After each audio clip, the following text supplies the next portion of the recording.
ابو تراب ایک ذرے کے اوپر نظر ڈال دے، اگر اب ابو تراب ایک ذرے کو چن لے تو اس کا مقام کیا ہوگا؟ اگر علی کی نظروں میں ایک ذرہ آ جائے، مٹی کا ذرہ، تو اس کا مقام کیا ہوگا؟ کہا میں نے مصرع تو کہہ دیا، لیکن اس کے بعد میں پریشان ہو گیا، مجھے نہیں پتا تھا کہ اس خاک کے ذرے کا مقام کیا ہوگا جس کو علی منتخب کر رہے ہیں، جو علی کی نظروں میں آ رہا ہے۔ علی کی نظروں میں آنا کمال ہے۔ انسان کوئی ایک عمل ایسا کرے کہ جس کی وجہ سے اس کے اوپر آ کر اہل بیت کی نظریں ٹک جائیں۔ یہ ہے الگ، اپنے آپ کو الگ کرنا ہے، ان کی نظروں میں آنا ہے۔ نظام محترم تو وہ کہتا ہے نواب کہ میں نے 1 سال پہلے مصرع کہا تھا کہ بے ذرے گر نظر لطف ابو تراب کند، اگر ذرے کے اوپر ابو تراب کی نظریں پڑ جائیں تو اس ذرے کا مقام کیا ہوگا؟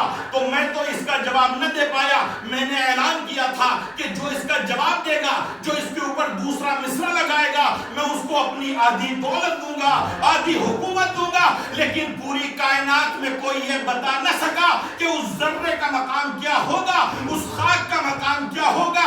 خود علی نے اس کا جواب نجف سے بھیجا ہے کہ بے ذرے گر نظر لطف ابو تراب کند، اگر ذرے پر ابو تراب کی نظر پڑ جائے تو اس کا مقام کیا ہوگا؟ میرا مولا کہتا ہے بے آسمان روند کار آفتاب کند، اب اس ذرے کی جگہ یہ زمین نہیں ہے، یہ کائنات نہیں ہے، یہ مادیات نہیں ہے، اس کو آسمان پر جانا چاہیے، دنیا کو روشن کر دینا چاہیے۔ صلوات بر محمد و آل محمد۔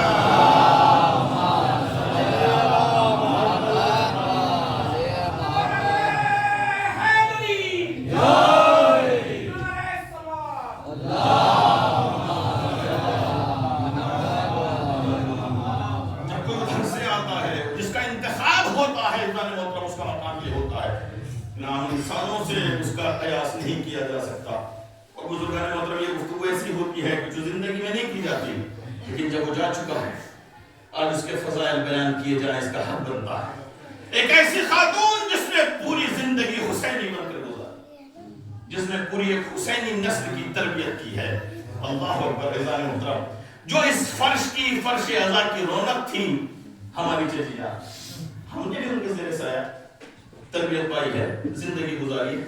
ایسا محترم اتنی اہم، اور اللہ اکبر ایک خاص ہمارے برادر محترم یہاں پر تشریف فرما ہیں نجم حسن صاحب، خدا انشاءاللہ ان کو بھی صحت سلامت عطا فرمائے۔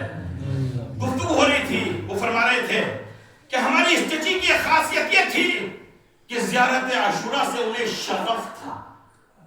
شغف عشق سے بالاتر ایک چیز ہے، زیارت عاشورہ، اللہ اکبر۔ جب بھی کوئی مشکل ہوتی تھی زیارت عاشورہ پڑھتی تھی، اور اس کے بغیر انہیں سکون نہیں ملتا تھا۔ ضرورت ہم اس سارے صاحب کیوں کرتے کہ بہترین ذریعہ ہے قرآن اور اہل بیت سے تمسک کی بہترین دلیل ہے جو ہماری مجالس سارے صاحب اس لیے کرتے ہیں تاکہ اس کے ثواب کا ذریعہ بنے۔ جو گناہگار مومن ہم جاتے ہیں، معصوم تو ہے نہیں، ٹھیک ہے نا، لیکن کچھ ذوات ایسی ہوتی ہیں اللہ اکبر کہ جن کو ہمارے ہم جیسے گناہگاروں کے ایصال ثواب کی ضرورت نہیں ہے، وہ جانے کے بعد دوسرے گناہگار مومن کی نجات کا ذریعہ بنتے ہیں۔ کچھ ایسے ہوتے ہیں اور ان کی ذات نہیں ہوتی، ان کے اعمال ہوتے ہیں جو انہیں اس منزل پر پہنچاتے ہیں، ان کا کردار ہوتا ہے جو ان کو اس منزل پر پہنچاتا ہے کہ جب ایک مومن پہنچتا ہے تو نہ جانے کتنے گناہگاروں کے گناہ کی وجہ سے جو عذاب نازل ہو رہا تھا وہ ٹل جاتا ہے، وہ ہٹ جاتا ہے۔ انہی میں سے ایک زیارت عاشورہ ہے۔ چھٹے امام کی خدمت میں حضرت امام جعفر صاحب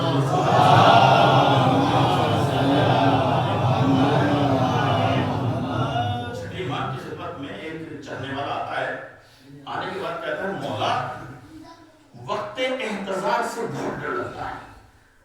اب ظاہر ہے چونکہ اس جلوم کی مجلس ہے، سالے صاحب کی مجلس ہے، ظاہر اسی طرح کی گفتگو بھی ہو رہا ہے، آپ کو ماشاءاللہ سنتے رہتے ہیں، فضائل کو ہوتی رہتے ہیں۔ بتائیے فضائل یہ بھی فضائل ہی ہیں اہل بیت کا، ان کے درس ان کی تعلیمات کا مولا احتضار سے بہت ڈر لگتا ہے، اور وہ بہت خطرناک ہے بھی، ڈرنے والا وقت۔ قرآن نے اس کو سکرات الموت سے تعبیر کیا، وہ جو آخر وقت ہوتا ہے جو نہ انسان دنیا میں ہے نہ ہی گیا ہے، نہ پورے طریقے سے یہاں ہے نہ وہاں ہے، درمیان کا جو وقت ہے وہ بہت سخت وقت ہوتا ہے۔ اس میں ایمان کی حفاظت بہت اہم ہے.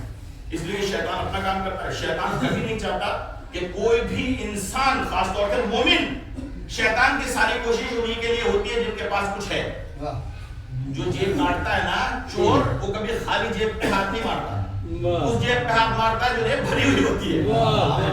ٹھیک ہے نا. تو جو پہلی سے اس کے راستے پر چل رہے ہیں ان کے لیے کوئی زحمت کرنے کی ضرورت نہیں ہے.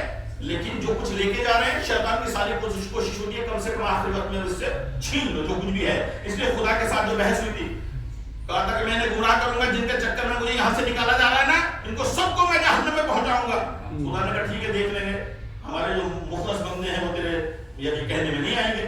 دونوں کا وہ جو ہوا تھا, تو کوشش کرتا ہے شیطان. تو یہ بڑا خطرناک وقت ہے. انسان کو دعا کرنی چاہیے کہ اس وقت انسان کا ایمان محفوظ رہنا چاہیے. وہ جو کہتے ہیں نا خاتمہ بالخیر, یہی ہے خاتمہ بالخیر. ٹھیک ہے نا. آخری وقت میں تو امام علیہ السلام سے کہتا ہے مولا اس وقت سے بہت ڈر لگتا ہے.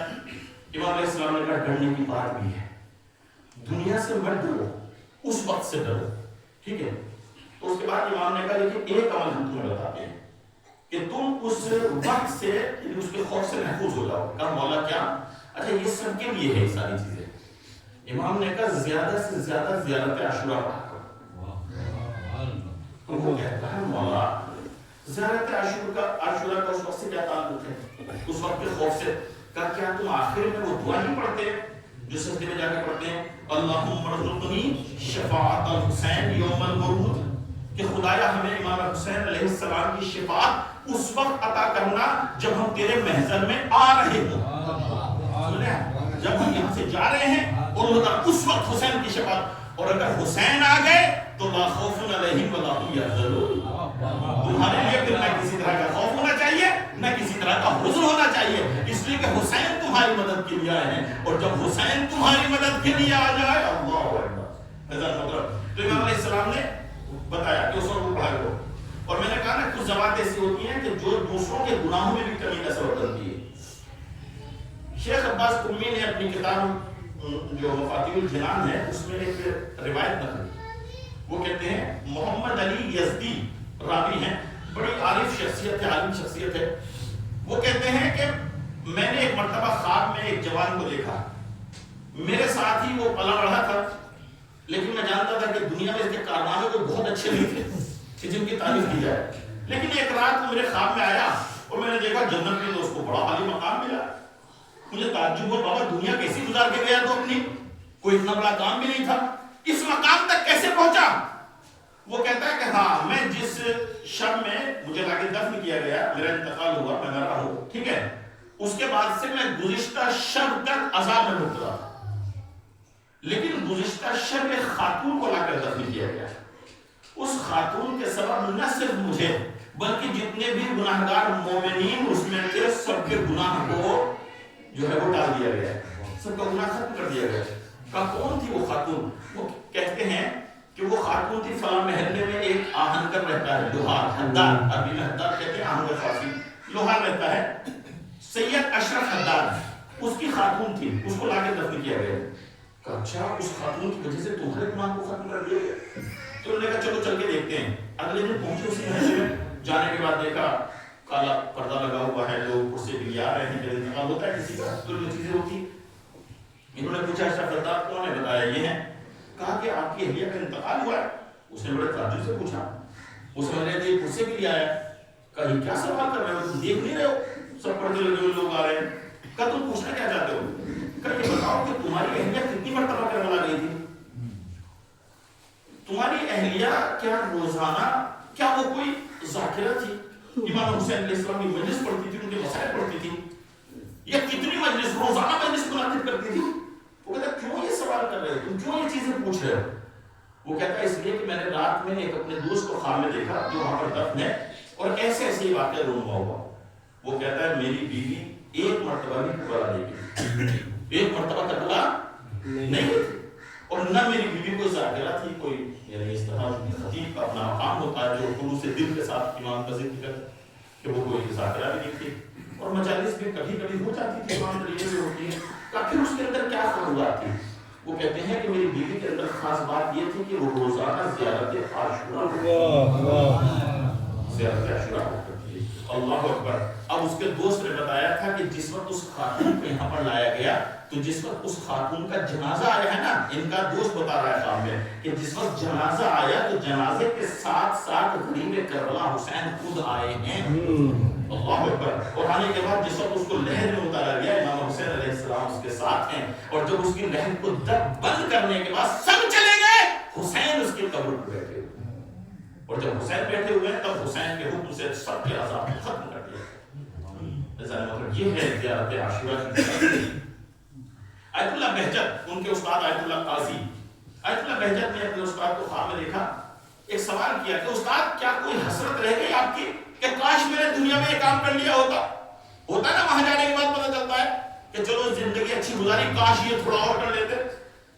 آیت اللہ قاضی نے ایک ہی جملہ کہا کہ ہاں ایک حسرت ہے میرے دل میں۔ کہا کیا؟ کہا حسرت یہ ہے کہ دنیا میں رہتے ہوئے کاش میں نے روزانہ زیارت عاشورہ کو ایک سے زیادہ مرتبہ پڑھا ہوتا۔ ایک مرتبہ تو روز پڑھتا ہی تھا، کاش میں نے چند بار پڑھا ہوگا، مجھے یہ حسرت رہ گئی ہے کہ جو میں پورا نہیں کر سکتا۔ اللہ عزیزان محترم، تو یہ ہے زیارت عاشورہ۔ حسین اس ذات کا نام ہے جو حسین کے ساتھ متصل ہے۔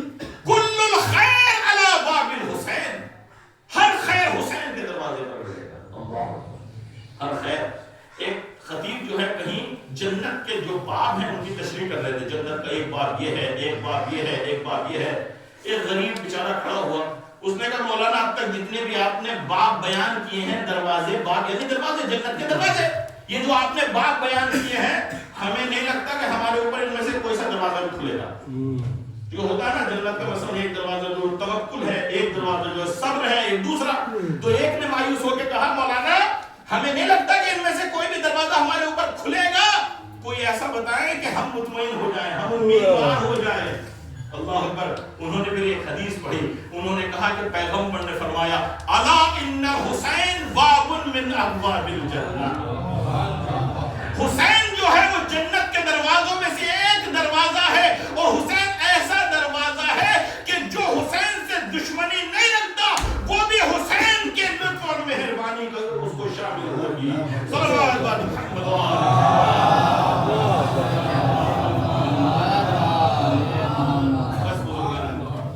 حسین کے ساتھ ہمیں اپنے آپ کو جوڑنا ہے، حسین سے ہمیں جوڑنا ہے۔ اگر آپ اپنے علماء کی سیرت دیکھیں، میں بار بار گھڑی کو دیکھ رہا ہوں، ٹائم کا مسئلہ ہے، میں نے سوچا تھا کچھ چیزیں اور اسی میں تھوڑا سا کیا بیان کروں اور کیا نہیں۔ حسین کے ساتھ اپنے آپ کو متصل کرو۔ علماء کی سیرت جو مجلس حسینی ہوتی ہے، بزرگان تشریف فرمائے، علماء کرام کے سامنے کیا الگ کچھ کریں گے، لیکن ایک امانت ہے جو ان سے لی اور آپ تک پہنچانی۔ محترم، اس مجلس کے لیے علماء کسی چیز پر علماء بھروسہ نہیں کرتے تھے۔ میں اتنا بڑا استاد ہوں، اتنے میرے شاگرد ہیں، میں مرجع تقلید ہوں، میں نے اتنی کتابیں، کسی پر نہیں۔ اگر بھروسہ کرتے تھے تو اس مجلس کی کتنی خدمت کی ہے اس کے اوپر بھروسہ کرتے تھے۔ اس کے یہ عظیم خزانہ ہے، اور یہ ایسی نعمت ہے خدا کی کہ سب کے پاس ہے کہ ہم سب قدر کر سکتے ہیں۔ مثلا کتابیں لکھنے کے لیے، پڑھانے کے لیے آپ کو کتنے سال تک پڑھنا ضروری ہے، لیکن یہاں آنے کے بعد اس مجلس کی خدمت ہر انسان کر سکتا ہے۔ یہ ایسا اتنی وسیع نعمت ہے خدا کی کہ اس سے سب قصبے فیض کر سکتے ہیں، اور یہ خدا کی طرف سے حجت میں تمام ہو گئی، کوئی بہانہ بنا نہیں سکتا، جتنا ہو سکتا ہے اس سے حاصل کر سکتے ہو۔ بڑی بڑی شخصیات، علامہ محمد حسین غربی مرحوم کمپانی کے نام سے مشہور ہے، ان کے بارے میں بڑی عظیم شخصیت تھی۔ ہر پنجشنبے میں جو ان کی مجلس ہوتی تھی تو وہ کیا کرتے تھے، اس میں جوتے بھی سیدھے کرتے تھے جو آتے تھے مولا کے، وہ گنہگار ہیں، البتہ وہ مرجع تقلید ہیں، تو ظاہر ہے عوام جو آتی تھی تو امام علیہ السلام کے مہمان، تو ان کے جوتے بھی سیدھے کرتے تھے، ان کے لیے کھانے کا انتظام کرتے تھے، برتن دھوتے تھے، سارے کام خود کرتے تھے۔ ان کے شاگرد جب ہاتھ جوڑ کے کہتے تھے کہ اللہ اس عمر میں آپ ہمارے استاد اس مقام پر ہوتے ہوئے یہ خدمت کرتے ہیں، اجازت دیجیے ہم یہ خدمت کریں، وہ کہتے تھے نہیں، یہ مسئلہ ہے، یہ حسین کی خدمت کا مسئلہ ہے، ہر چیز اس سے وابستہ ہے۔ اور انہوں نے ایک کتاب میں اپنے لکھا ہے کہ مجھے کسی چیز کے اوپر بھروسہ نہیں ہے، اگر بھروسہ ہے تو مجھے اس دیوان کے اوپر بھروسہ ہے جو چند اشعار میں نے حسین کے لیے لکھے ہیں، باقی کسی چیز میں بھروسہ نہیں ہے، کوئی چیز میرے کام آنے والی۔ اور اسی طرح محمد کاظم یزدی جو صاحب القرۃ الوسطیٰ ہیں، ان کا ایک مشہور واقعہ ہے، نجف میں انہوں نے مجلس پڑھی، بڑی بہترین مجلس پڑھنے کے بعد بیٹھے، ایک بندے خدا تھا وہیں پر، ان کا کیا کام تھا، جہاں بھی مجلس ہوتی تھی وہ جا کے وہاں قرآن کرتا تھا۔ ہر بستی میں کچھ ایسے افراد ہوتے ہیں ٹھیک ہے، مسلمان جانے کے بعد کام کرتے ہیں، جبکہ گھر والوں کو کبھی کبھی برا بھی لگتا ہے، بغیر بلایا جاتا ہے، کوئی صفائی کرتا ہے، برتن دھوتا ہے، دوسرے کاموں میں مدد کرتا ہے، کوئی اسی طرح کرتا تھا، لوگ اس کو منع بھی کرتے تھے، وہ کہتے تھے نہیں میں ضرور کروں گا۔ مجلس کے بعد وہ بیٹھے ہوئے تو اس کو بلایا، بلانے کے بعد کہا کہ آج تم ہمارے ساتھ ایک معاملہ کرو گے؟ کہا کیا معاملہ؟ کہا معاملہ یہ ہے کہ دیکھو میرے اتنے شاگرد ہیں، میں نے اتنی کتابیں لکھی ہیں، ایک کتاب میری عروۃ الوثقیٰ ہے، بڑی عظیم کتاب ہے، جو صاحبان علم اس کو جانتے ہیں، تو کہتے ہیں یہ میری کتاب ہے اور اتنی سب کتابیں ہیں، اتنے آج تک میں نے درس دیے ہیں، تمام جو کچھ بھی کیا میں اپنی پوری زندگی کا ثواب تمہیں دیتا ہوں، اور تم جو حسین کی مجلس میں آنے کے بعد یہ خدمت کرتے ہو اس کا ثواب مجھے دو۔ ایک مرتبہ اس میں سادہ سا انسان تھا، ایک مرتبہ اپنے مقام سے کھڑا ہو گیا، کہا نہیں میں یہاں بیٹھوں گا ہی نہیں۔ کہا کیوں؟ کہا کہ مجھے آپ کا معاملہ منظور ہی نہیں ہے، آپ کے سامنے زیادہ گفتگو تو کر نہیں سکتے، یہاں اٹھ کے چلتا ہوں یہاں سے۔ کہا نہیں رکو تو کیوں نہیں منظور ہے؟ تم نے کیا کیا ہے؟ اور میں نے اتنا کام کیا، اس منزل پر پڑھتے پڑھتے پہنچا، پھر پڑھایا، اتنے شاگرد ہیں، اتنی کتابیں، سب کچھ۔ وہ کہتا ہے نہیں۔ کہا کیوں؟ کہا آپ یہ چاہتے ہیں کہ آپ میری جگہ لے لیں اور میں آپ کی جگہ لے لوں، یعنی آپ یہ چاہتے ہیں کہ میں گھر سے باہر آ جاؤں، میں اندر سے باہر آ جاؤں اور آپ باہر سے اندر چلے جائیں؟ کیا مطلب؟ لوگ بیٹھے ہوئے حیران، یہ ایک عام انسان ایک مرجع تقلید کے سامنے کیسی گفتگو کر رہا ہے؟ کہا قبلہ دیکھیے، آپ چاہے جتنے بڑے عالم ہوں، چاہے جتنے بڑے مجتہد ہوں، چاہے جتنے آپ کے شاگرد ہوں، چاہے جتنی آپ نے کتابیں لکھی ہوں، آپ آتے ہیں حسین کی مجلس میں، آپ حسین کے مہمان ہیں، آپ کا مقام اپنی جگہ پر اور آپ کی خدمت ہمارے لیے سرمایہ افتخار ہے، لیکن آپ حسین کے مہمان ہیں، اور میں جو ہوں چاہے جتنا چھوٹا کام کرتا ہوں، میں جھاڑو بھی لگاتا ہوں، میں برتن بھی دھوتا ہوں، میں صفائی بھی کرتا ہوں، چاہے جتنا چھوٹا کام کروں، لیکن میں حسین کا نوکر ہوں، اور مہمان باہر کا ہوتا ہے، نوکر گھر کا ہوتا ہے۔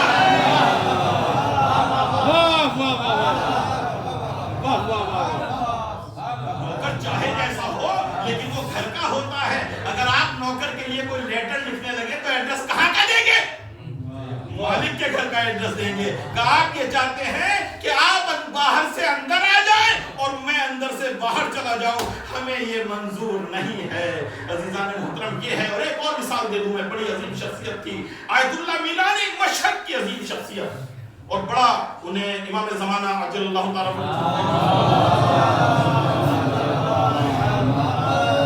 امام سے بڑا لگاؤ تھا انہیں، ایک خاص محبت تھی، اسی طرح امام حسین علیہ السلام سے۔ ان کے ایک شاگرد تھے جو مجلس پڑھتے تھے، مرثیہ پڑھتے تھے، ذاکر تھے، تو انہوں نے ایک مرتبہ اپنے شاگرد سے کہا کہ تم پورے مشہد میں جاتے ہو مجلس سے پڑھنے کے لیے، 10-20 جو مخلص جوان ہو، مخلص اذہار، ان کو میرے لیے لے کے آؤ۔ انہوں نے کہا ٹھیک ہے، ایک مرجع کل تھے، وہ لے کے آئے ان کے لیے، جو کہ انہوں نے انتخاب کیا باقاعدہ، چونکہ جو جاتے رہتے ہیں نا، مثلا کہیں بھی ان کو پتہ رہتا ہے کون کتنا مخلص ہے، لے کے آئے۔ انہوں نے کہا میں کمرے میں جاتا ہوں، ایک ایک کر کے ان کو اندر بھیجنا۔ انہوں نے کہا ٹھیک ہے۔ اب ایک جاتا تھا، جب وہ واپس آتا تھا آنکھیں اس کی تر ہوتی تھی، اپنی آنکھوں کو صاف کرتا ہوا تھا، دوسرے کو بھیجا، تیسرے کو بھیجا، جب 10-12 چلے گئے، اب انہوں نے بھی اجازت لی اندر پہنچے، دیکھو تو خیریت تو جو بھی اندر جا رہا ہے ٹھیک جا رہا ہے، لیکن جب واپس آتا ہے تو اپنی آنکھوں کو صاف کرتا ہوا آتا ہے۔ اس نے کیا دیکھا؟ اس نے دیکھا آیت اللہ میلانی ایک بلند مقام پر بیٹھے ہیں، ان کے سامنے ایک کفن رکھا ہوا ہے، اور جب بھی کوئی آتا ہے آنے کے بعد کو پوچھتے ہیں تو حسین کے عزادار، تو کہتا ہے مولا کوشش تو نہیں کرتے ہیں، اس لیے کوئی کہہ نہیں سکتا، فخر نہیں کر سکتا کہ مولا کوشش نہیں کرتے ہیں۔ وہ ان کے سامنے امام حسین علیہ السلام کی کوئی مصیبت بیان کرتے تھے، اور جو مصیبت بیان کرتے تھے، حسین کا تو نام ہی ایسا ہے کہ نام آتے ہی آنکھوں میں آنسو آ جاتے ہیں، اور ایمان کی علامت ہے یہ کہ 3 مرتبہ اگر حسین کا نام لیا جائے اور آنکھوں میں آنسو نہ آئے تو پھر ایمان کے بارے میں سوچنا چاہیے۔ تو جب آنسو آتے تھے وہ اپنا کفن دیتے تھے کہ اب اپنے آنسو کو اس کفن سے ملو، اس کفن سے ملو اپنے آنسو کو، اللہ اکبر، اور وہ اپنے آنسو کو ملتا تھا کفن سے۔ جب اس شاگرد نے یہ دیکھا کہ اس طریقے سے، اللہ اکبر، پھر مطلب ہے کہ آپ بزرگ ہیں، اتنی عظیم شخصیت ہے، مرجع تقلید، اتنی آپ نے دینی خدمات انجام دی ہے، آپ کو ضرورت نہیں ہے، اللہ اکبر، آپ یہ کیا کرتے ہیں؟ وہ یہ کہتے ہیں میں نے سب کچھ کیا ہے لیکن یہ حسین کا ہوتا ہے، جو اس کا مقام ہے وہ میرا مقام نہیں ہے، اس لیے میں اس کفن کو اپنے ساتھ لے کر کر جاؤں گا اور اپنی آخرت کے لیے میں کوشش کر رہا ہوں. بس عزیزان محترم، تو میں نے عرض کیا ایک عظیم ماں اس کے چہروں کی مجلس ہے کہ جس نے اپنی پوری زندگی حسینیت کے دائرے میں گزاری. جو رونق ہے، میں نے سوچا تھا ماں کے حوالے سے کچھ بیان کروں گا، لیکن چونکہ وقت نہیں ہے ظاہر ہے، لیکن ایک جملہ کہوں. جیسے آپ نے بھی اشعار میں بھی سنا کہ جو لفظ ماں ہے، یہ ماں ایک لفظ نہیں ہے بلکہ یہ کائنات کے احساس کی ایسی تنظیم ہے کہ جس میں خدا کی تمام رحمتیں نظر آتی ہیں. اور مختصر کروں کہ خدا کی تمام صفات جمالیہ کو آپ سمیٹیں اور ان کا مجموعہ بنائیں تو اس کو ماں کہتے ہیں. اور عزیزو چونکہ ایام فاطمیہ بھی ہیں تو یہاں یہ کہوں کہ تمام صفات حمیدہ کو جمع کرنے کے بعد ماں بنتی ہے، لیکن خداوند متعال جب اس ماں نام کو معراج دیتا ہے تو ام ابیہا بنا کر خاتم المرسلین کو اس کے احترام کے لیے کھڑا کر دیتا ہے. ایام فاطمیہ ہے نا ماں، وہ کتنی عظیم ماں ہوگی جس کو رسول ماں کہتے تھے. ام ابیہا بھی کسی شاعر نے پڑھا، اللہ ام ابیہا کتنا عظیم مقام. جناب فاطمہ زہرا آپ کی شہادت کے ایام ہی، ان کی عظمت کو کون درک کر سکتا ہے؟ لیکن ہمارے لیے یہی بڑا شرف ہے کہ ہم اس راہ کے راہرو، اس راہ پر چل رہے ہیں. ان جیسا تو کوئی نہیں کر سکتا، ان کی شبیہ کوئی نہیں کر سکتا، لیکن کوشش کرنی چاہیے.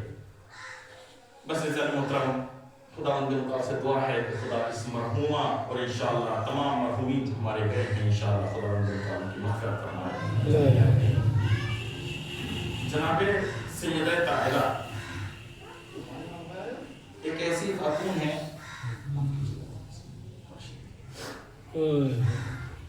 آپ ہر اعتبار سے الگ، آپ کی مصیبت ہے، آپ کا غم، آپ کے مسائل ہے. کوئی آپ کو نہ مردوں میں ایسا نظر آئے گا نہ عورتوں میں ایسا، یعنی مسائل کے اعتبار ہر اعتبار سے فاطمہ الگ منتخب جس کو خدا نے چنا. اگر آپ دیکھیں تو مردوں میں بھی 18 سال کا ہمارا کوئی امام بھی شہید ہوئے. 18 سال عمر کی عادت، جوانی کی عمر، اس میں کوئی امام بھی شہید نہیں ہوا. اور عزیزوں کی صنف نازک ایک خاتون، اور وہ بھی اس عالم میں کہ جس وقت معمولی سی اذیت بھی کتنی پہاڑ ہوتی ہے. اللہ اکبر، اگر کوئی خاتون حاملہ ہو تو اس کے لیے مشکلات کتنی سخت ہو جاتی ہیں عزیزوں. لیکن جناب سیدہ طاہرہ کے اوپر جو ظلم ٹوٹے ہیں، جو مسائل ٹوٹے ہیں کہ بیوی نے خود اپنے لیے جن کا مرثیہ پڑھا کہ سبت علیہ مصائب اللہ سبت علیہ لیا، بابا میرے اوپر وہ مصیبتیں ٹوٹی ہیں کہ اگر دن اوپر پڑتی تو سیاہ رات کے مانند تاریخ ہو جاتے. عزاداروں کس طریقے سے ایک تو جسمانی اذیت ہوتی ہے اور ایک روحانی اذیت ہوتی ہے. اس سے زیادہ سخت وقت وہ تھا کہ جب بیوی کو دربار میں بلا کر جھٹلایا گیا اور بیوی کو کہنا پڑا واللہ میں جھوٹ نہیں بولتی. اور جس کے مقابلے پر آنے والے عیسائیوں نے مقابلہ نہیں کیا، اس لیے کہ وہ جانتے تھے کہ یہ آنے والے سچے ہیں. قرآن نے کہا سچوں کے ساتھ ہو جاؤ. ان کی جو اتم مصداق ہے وہ جناب سیدہ طاہرہ ہے، لیکن انہیں یہ کہنا پڑا.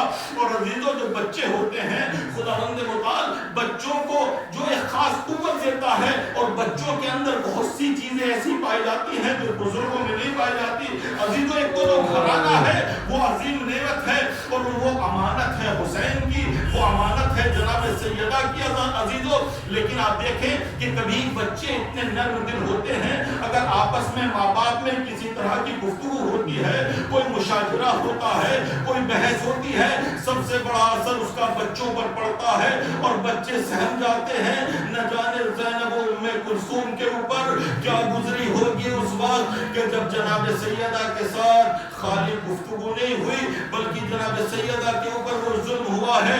اور عزیزوں ایک اور ہوتا ہے، دنیا جاتی ہے، اس دنیا میں کسی کو نہیں رہنا، سب کو جانا ہے. جب احمد مرسل نہ رہے کون رہے گا؟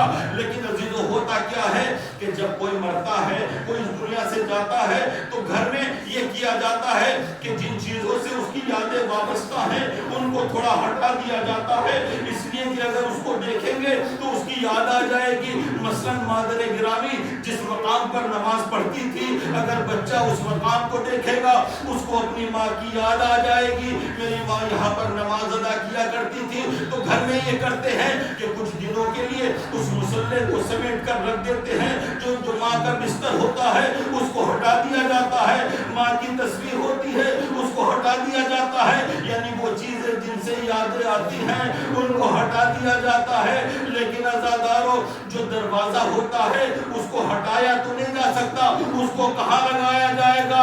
لیکن اللہ اکبر، علی جب اس دروازے سے گزرتے تھے، روایت کے فقرے ہیں، امام کہتے تھے یہ میری زہرا کا مقتل ہے۔ علی جب اپنے گھر سے نکلتے تھے، نکلتے ہوئے بھی دروازے سے گزرتے تھے، جب آتے تھے تب بھی دروازے سے آتے تھے۔ نہ جانے علی کے دل پر کیا گزرتی ہوگی، اور خدا کسی کو وہ وقت نہ دکھائے کہ مرد کبھی اتنا کمزور نہ ہو جائے عزادارو کہ اس کی ناموس پر حرف آئے اور وہ اپنی خاتون کا دفاع نہ کر سکے۔ عزیزو، مولائے کائنات اور اسی طرح امام حسن بھی ایک گلی سے امام حسن نہیں گزرتے تھے۔ جب امام سے پوچھا گیا کہ مولا آپ اس گلی سے کیوں نہیں نکلتے، امام یہی کہتے تھے ارے جب میں اس گلی سے نکلتا ہوں، آپ کو یاد ہے نا وہ وحشی جس نے حضرت حمزہ کا قتل کیا تھا، جب اس نے اسلام قبول کر لیا، رسول کے پاس آیا، اسلام قبول کیا، توبہ کر لی، رسول نے کہا تیرا اسلام بھی مجھے قبول، تیری توبہ بھی مجھے قبول، لیکن دیکھ کبھی میرے سامنے نہ آنا، اس لیے کہ تجھے دیکھ کر مجھے میرا چچا یاد آ جاتا ہے۔ امام حسن کہتے ہیں ارے میں جب اس گلی سے گزرتا ہوں، میری ماں کا قاتل میری نظروں کے سامنے ہوتا ہے۔ عزادارو، نہ جانے کس عالم میں اہل بیت زندگی گزار رہے ہیں۔ غرض کہ وہ وقت بھی آیا کہ جناب سیدہ نے ایک مرتبہ مولائے کائنات کو بلایا، کہتی ہے غسلنی وکفنی باللیل، علی ارے مجھے رات کی تاریکی میں غسل دینا، رات کی تاریکی میں مجھے کفن دینا، اور رات کی تاریکی میں مجھے دفن کرنا۔ عزادارو، ام ایمن بیٹھی ہوئی ہے، ام ایمن سے ایک مرتبہ بی بی کہتی ہے ام ایمن ارے مدینے کی ساری چیزیں ٹھیک ہے لیکن مجھے ان کے دفن کرنے کا طریقہ پسند نہیں ہے، اس لیے کہ جب کسی کا جنازہ لے کر جاتے ہیں تو وہ جنازہ ایسا ہوتا ہے کہ اس میں ایک خاتون کا بدن بھی نظر آتا ہے، اور یہ کیسا جنازے کا طریقہ ہے، نامحرموں کی نظریں پڑتی ہیں۔ ام ایمن کہتی بی بی ارے جب ہم ہجرت کر کے حبشہ گئے تھے تو ہم نے ایک چیز دیکھی تھی، وہ وہاں تابوت کے اوپر ایک اس طریقے سے وہ بناتے تھے، بتایا اس طرح تابوت بناتے تھے، اس سے یہ ہوتا ہے کہ جو جنازہ ہے وہ نامحرموں کی نظر سے محفوظ ہو جاتا ہے۔ روایت کے فقرے ہیں، یہ سننے کے بعد بی بی کو بڑا اطمینان ہوا۔ ایک مرتبہ کہا ام ایمن ارے تم اس طریقے کا تابوت تیار کرو، اور میں علی سے یہ بھی کہوں گی کہ میرا جنازہ رات کی تاریکی میں اٹھایا جائے، جہاں بہت سے اسباب ہیں اس میں ایک سبب یہ بھی ہے کہ تاکہ میرا جسم نامحرموں کی نظروں سے محفوظ رہ سکے۔ میں کہوں گا بی بی ارے مرنے کے بعد بھی اپنے جنازے کے لیے اتنا اہتمام فرما رہی ہیں کہ تابوت بنوا رہی ہے، علی سے وصیت کر رہی ہے، لیکن ہائے زینب کبریٰ، کوفہ و شام کا بازار، ارے بی بی زینب پر کیا گزرے گی؟ عزادارو، یہی وجہ ہے کہ ام المصائب جناب فاطمہ کو نہیں کہا جاتا، ام المصائب زینب کو کہا جاتا ہے۔ عزادارو، اور بی بی زینب جب پلٹ کر بھی آئی ہیں، جب اپنا کوئی ملتا ہے نا تو غم یاد آ جاتے ہیں۔ ماں کے مرکز پر پہنچی، جانے کے بعد کہا ماں ارے تیرے لیے ایک تحفہ لائی ہوں، اماں وہ کرتا جو بھیا کے لیے بنایا تھا وہ لے کر آئی ہوں۔ اب زینب نے جو کرتا دکھایا، زمین مرکز کو زلزلہ آیا، زینب تڑپ گئی، اماں ارے خالی کرتا دیکھا ہے، برداشت نہ ہوا، میں نے حسین کو گھوڑے سے گرتے ہوئے بھی دیکھا، گلے پر خنجر چلتے ہوئے بھی دیکھا،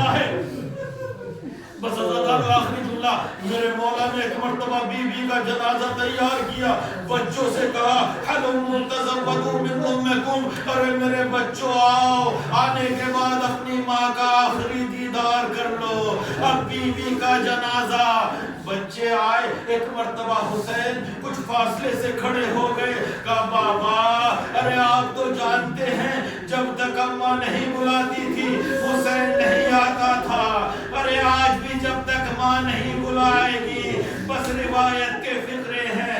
بندے کفن ٹوٹے، 2 ہاتھ برآمد ہوئے.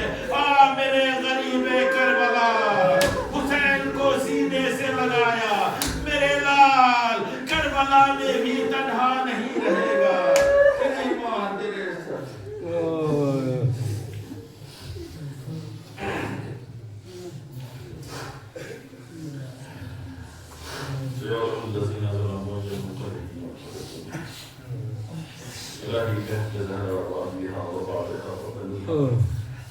وسر المصطفى فيها. بسم الله الرحمن الرحيم. اللهم عجل لوليك الفرج والعافية والناس. اللهم ارزقنا في الدنيا زيارة الحسين وفي الآخرة شفاعة الحسين. اللهم اغفر للمؤمنين والمؤمنات والمسلمين والمسلمات الأحياء منهم والأموات. طابع بيننا وبينهم في الخيرات إنك مجيب الدعوات إنك على كل شيء قدير برحمتك يا أرحم الراحمين. ایک مرتبہ سورہ حمد و قیم رسول کوئی استاد سما کر مرحوم حضرتین ایک عبد الشکر حسین کو استاد.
السلام عليك يا مولانا يا صاحب الأسر والزمان سيدي الأمان الأمان الأمان. السلام عليك يا شريك القرآن. السلام عليك يا إمام الإنس والجان. عجل الله تعالى فرجك وسعى الله تعالى مخرجك وظهورك وجعلنا من أنصارك وعوانك. السلام عليكم ورحمة الله وبركاته.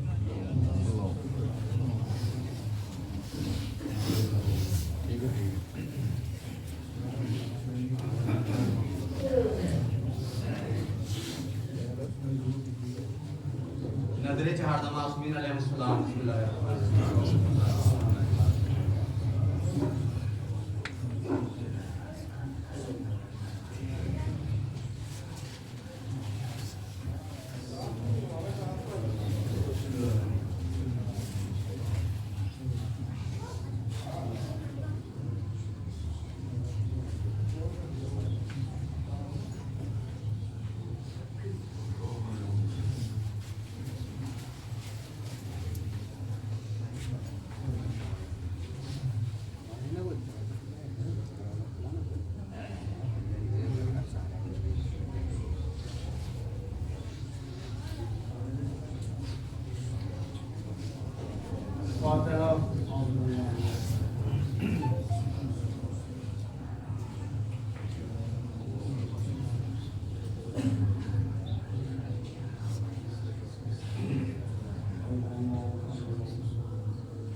نرگس بیگم بنت شبیر حسین مرحوم کی روح کو محمد کی روح کو سورہ فاتحہ زبان بچے صلی اللہ علیہ وسلم